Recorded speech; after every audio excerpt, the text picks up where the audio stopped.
एक देश एक चुनाव बिल को अब ज्वाइंट पार्लियामेंट्री कमेटी में यानी कि जेपीसी में भेज दिया गया है और अब ये संयुक्त संसदीय समिति में चली गई है। लेकिन आपको बताऊं कि संयुक्त संसदीय समिति में लोकसभा ने जिन 21 सदस्यों का चुनाव किया है उसमें झारखंड के 2 लोकसभा सांसद भी हैं। कौन कौन है वो आज आपको बताऊंगा और साथ ही आपको यह भी बताऊंगा कि वो झारखंड में किस लोकसभा कंस्टिट्यूएंसी को रिप्रेजेंट करते हैं। नमस्कार, आप देख रहे हैं न्यूज बाइस्कोप और मैं हूं राकेश रंजन। एक देश एक चुनाव को लेकर ज्वाइंट पार्लियामेंट्री कमेटी यानी कि संयुक्त संसदीय समिति बनाई गई है और इसमें लोकसभा के 21 सदस्य हैं और राज्यसभा से इसमें 10 सदस्य होंगे। तो लोकसभा के जो 21 सदस्य हैं उनमें आपको बता दूं कि पहली बार चुनी गई प्रियंका गांधी वाड्रा भी इस समिति का हिस्सा हैं। लेकिन हम बात झारखंड की कर रहे हैं तो आपको बता दूं कि झारखंड के 2 सांसद जो हैं इस जेपीसी में शामिल हैं। कौन कौन है वो? तो पहले अगर आप बात करें तो वो हैं कांग्रेस के सांसद, लोहरदगा से कांग्रेस के सांसद सुखदेव भगत इस ज्वाइंट पार्लियामेंट्री कमेटी का हिस्सा होंगे, इसके सदस्य होंगे।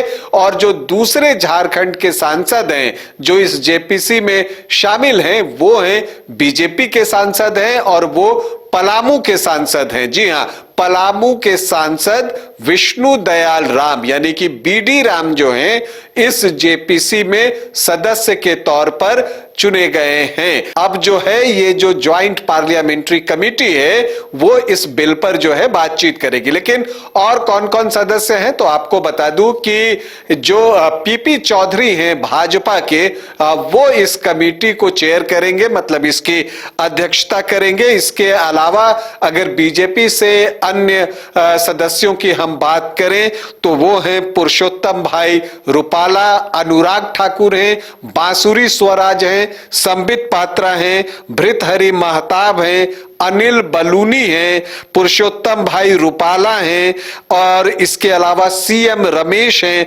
और बीडी राम, जैसा कि मैंने आपको बताया। तो 10 जो हैं वो बीजेपी के सदस्य इस समिति में हैं। और कांग्रेस से कौन कौन है तो एक तो प्रियंका गांधी वाड्रा हैं और सुखदेव भगत जो कि लोहरदगा के सांसद हैं, वो भी वन नेशन वन इलेक्शन के लिए जो जेपीसी का गठन हुआ है उसमें सदस्य हैं।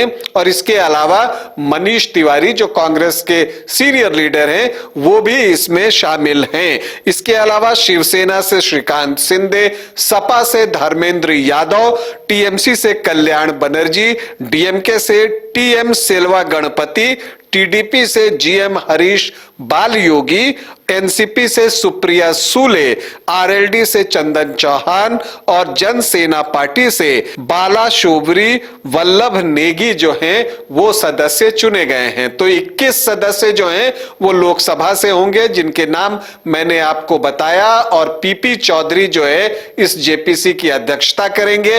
अब 10 जो है राज्यसभा से भी सदस्य इस समिति में जुटेंगे। तो 21 लोकसभा के होंगे और 10 जो हैं वो राज्यसभा के होंगे। अब जेपीसी में one nation one election bill पर जो है वो गहन चर्चा होगी। जेपीसी को बहुत शक्तियां भी होती हैं और वो इस विषय पर बातचीत करेंगे, विशेषज्ञों से बातचीत करेंगे। वो अगर किसी को बुलाकर कुछ पूछना चाहते हैं तो इसका अधिकार भी जेपीसी को होता है और फिर वो संसद को ये चीज वापस लौटाएंगे और फिर जो है ये लोकसभा और राज्यसभा में पेश किया जा सकता है। लेकिन चूंकि ये संविधान संशोधन है, जो one nation one election bill है, चूंकि ये संविधान संशोधन है तो विशेष बहुमत की जरूरत होगी। मतलब कि आपको लोकसभा और राज्यसभा में उपस्थित और मतदान करने वाले सदस्यों में आपको 2/3 का बहुमत चाहिए होगा। जब 2/3 सदस्य इस संविधान संशोधन के पक्ष में वोट करेंगे तभी जाकर जो है ये लागू हो पाएगा। तो फिलहाल आपके लिए सूचना ये है कि वन नेशन वन इलेक्शन के लिए जो जेपीसी का गठन हुआ है उसमें झारखंड से 2 सांसद जो हैं वो चुने गए हैं और वो हैं लोहरदगा के सांसद सुखदेव भगत और पलामू के सांसद बीडी राम। अभी के लिए इतना ही, इजाजत दें, नमस्कार।